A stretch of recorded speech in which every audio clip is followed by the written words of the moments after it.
Hey everyone, in today's video what we're going to do is learn about the law of total probability. We're going to begin by looking at a visual example and then moving on to deriving it mathematically. And we're going to finish by looking at 5 example problems. Make sure you stay till the end as the final problem is the best one. Let this rectangle represent our sample space S. The sample space is the set of all possible outcomes of a random experiment or event. It encompasses every potential result that can occur, and it is typically denoted by S. For example, in a coin toss, the sample space consists of 2 events, heads or tails.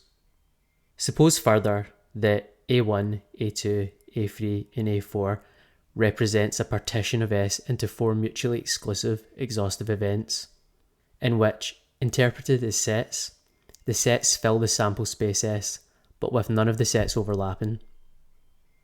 When a random experiment is conducted, only one of these events can occur.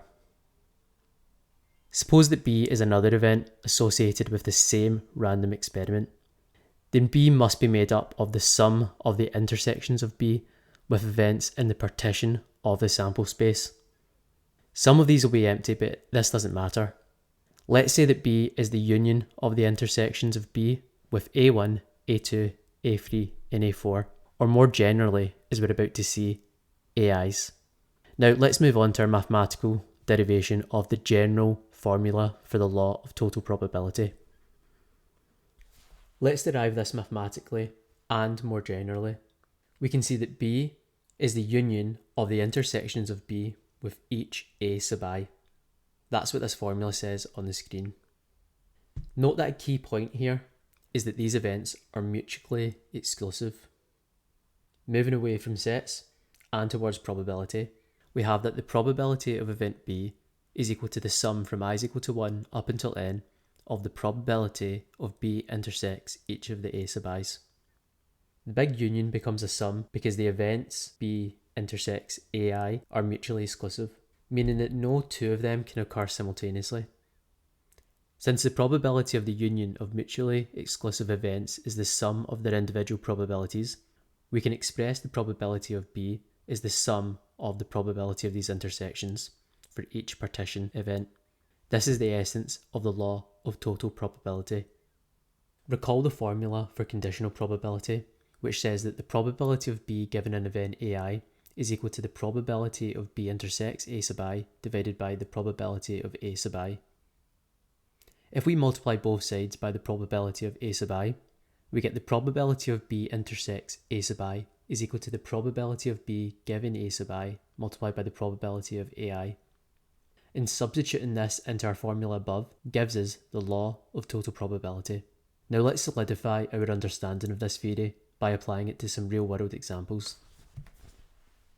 For the first example, we're going to imagine that we have 3 bags containing 100 balls each. Let's call them bag 1, 2 and 3. The first bag has 75 red and 25 blue. The second bag has 60 red and 40 blue. And the third bag has 45 red and 55 blue. If I randomly select one of the 3 bags, and then randomly choose a ball from the selected bag, what is the probability that the ball I pick is red? Now try and solve this before moving on to the solution, which we're about to do. Let's begin by constructing each of the conditional probabilities that we know we'll need for the formula. The probability that the ball is red, given that we've selected bag 1, is equal to 75, the number of red balls, divided by the total number of balls in the bag, which is 100. And, of course, a similar situation if we select bag 2 or bag 3. Now let's look at the total equation from the law of total probability.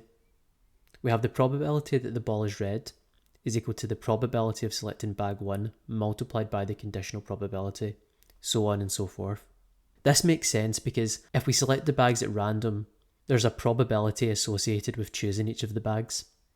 And we need to multiply that probability, which is essentially a weight, to the conditional probability of getting a red ball out of each of the respective bags. Now, because we only have 3 bags, the probability of selecting either of those bags is equal to 1 over 3, Plugging these values into our formula, we get the probability of selecting a red ball is equal to 0.6. Let's move on to the second example. For our second example, let's consider the following problem. Imagine that we have 3 towns, A, B and C, and they each experience high levels of environmental contamination. The probabilities that the contamination level is hazardous are 0.2, 0.8 and 0.45 for each of the towns A, B and C. If a town is chosen at random and its contamination level is measured, what's the probability that the measured contamination level is hazardous? Now, let's begin by thinking about the conditional probabilities. The probability that the selected town is hazardous, given that it's A, is equal to 0.2. And we obviously have a similar situation for towns B and C. If you're unsure to why this is the case, go back and look at the problem and really pay attention to the wording and try and come back and see if you can put the pieces together. We need to think about the probability of selecting the individual towns A, B and C because we've selected a town at random. Because there's only 3 towns, the probability of selecting either of them is just 1 over 3. Plugging in these values, we get the probability that the sample is hazardous. Let's move on to our third example. For our third example, let's consider the following problem. Tech company supplies 70% of the gadgets for a mobile store and 2% of their gadgets are defective, while Gadget Corporation supplies the remaining 30% of the gadgets for the store, with 5% of their gadgets being defective. If a customer randomly buys a gadget from the mobile store, what is the probability that it will be defective? Let's begin by considering the conditional probabilities. That is, the probability that it's defective given it's from one of these 2 suppliers. We're basically told this information in the question, right? The probability that it's defective given that it's coming from tech company is equal to 0.02 and 0.05 if it comes from Gadget Corporation. But we also need to incorporate the fact that we don't know which of these suppliers the mobile comes from, right? And that's where the law of total probability comes in. We have the probability that it comes from tech company multiplied by the probability that it's defective given that it comes from tech company. And we add the exact same thing except for Gadget Corporation. So, plugging in the values that we were given in the problem, that is the probability that it comes from tech company or Gadget Corporation, the probability that the mobile is defective is equal to 0.03. Let's move on to our fourth example. For the fourth example, let's consider the following problem. Red Forest occupies 50% of the park, with 20% of the plants being toxic. Green Forest occupies 30% of the park, with 40% of the plants being toxic. And Blue Forest occupies 20% of the park, with 70% of the plants being toxic. What is the probability that a randomly chosen plant will be toxic? Let's consider the conditional probabilities here. The probability that it's toxic, given that it's from the red forest, is equal to 0.20. Ignore the 0.5 and ignore the 0.3 and the 0.2 in the following conditional probabilities. Down below we can see the law of total probability, and if we plug the values in, we get a final answer of 0.36. Now on to our final problem. This is a little bit more difficult than some of the other ones that we've done. A fair coin is flipped. If it lands heads, a fair die is rolled. If it lands tails, 2 fair dice are rolled. What is the probability of event X where the sum of the rolled numbers is equal to 5? Now, make sure you try this before we give the solution. Let's consider the following conditional probabilities. The first is easy enough. If we get a heads, the probability of the sum being equal to 5 is just 1 over 6, because there's 6 possible outcomes and one of them is getting a 5. But the second conditional probability is a little bit more confusing, because if we get a tails, we need to roll 2 dice. So we need to consider the outcome in each of those dice that equals 5.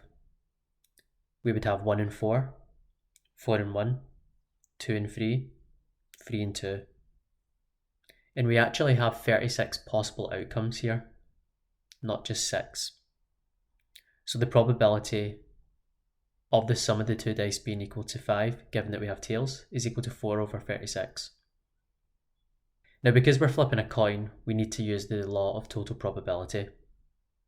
The probability of getting a heads or a tails is the same, right? Because it's a fair coin, which is just 1 over 2. Plugging these values into our formula, we get a final answer of 5 over 36. Anyway, that's the final problem for this video. I hope you found this content useful. If you have any questions, make sure you leave them in the comment section below. Thank you very much for watching.